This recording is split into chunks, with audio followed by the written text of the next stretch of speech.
ఆమదాల వలస ఎమ్మెల్యే కూన రవికుమార్ చేసిన మిత్తిబట్టి కాలువ ఆక్రమణను పరిశీలించేందుకు వెళ్లాలని నిర్ణయించిన వైఎస్ఆర్సీపీ నేత చింతాడ రవికుమార్ను పోలీసులు ఇంటి వద్దే అడ్డుకున్నారు. శ్రీకాకుళం జిల్లా కొత్త రోడ్ వద్ద ఎన్నో ఏళ్లుగా వ్యవసాయం కోసం మిత్తిబట్టి కాలువ ఉపయోగపడుతోంది. దీని ద్వారా వేల ఎకరాల భూమిని సాగు చేసుకుంటున్న రైతుల పొట్ట కొడుతూ మిత్తిబట్టి కాలువ గట్టును కబ్జా చేసిన కూన రవికుమార్ అక్రమాలలో ఘనుడని విమర్శించారు చింతాడ. ఆక్రమణకు మీడియాను చూపించేందుకు వెళుతూ ఉన్న తమను పోలీసులు అరెస్ట్ చేయడం సరికాదన్నారు.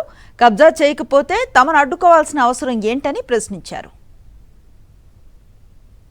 అత్యంత నీచంగా దిగజారిపోయి కోన రవికుమార్ అనే వ్యక్తి ఎన్నాళ్ళు ఇసుక దోచుకుంటున్నాడు, మైనింగ్ అక్రమాలు చేస్తున్నాడు, ఒక గ్రావెల్ దోచుకుంటున్నాడు, దేవాలయం భూములు దోచుకుంటున్నాడు.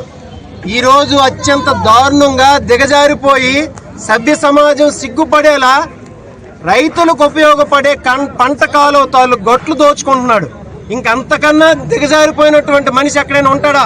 ఎక్కడైనా భూ ఆక్రమాలు జరిపితే రానున్న 3 సంవత్సరాలు కూడా నిన్ను తరిమి ఈ నియోజకవర్గంలో వైఎస్ఆర్ కాంగ్రెస్ పార్టీ అలాగే ఇక్కడ నియోజకవర్గంలో ఉన్నటువంటి యువకులు నిన్ను తరిమి కొడతారని చెప్పేసి తెలియజేస్తున్నాం. మరిన్ని అప్డేట్స్ కోసం ఛానల్ ను సబ్స్క్రైబ్ చేయండి. నోటిఫికేషన్స్ కోసం బెల్ ఐకాన్ పై క్లిక్ చేయండి.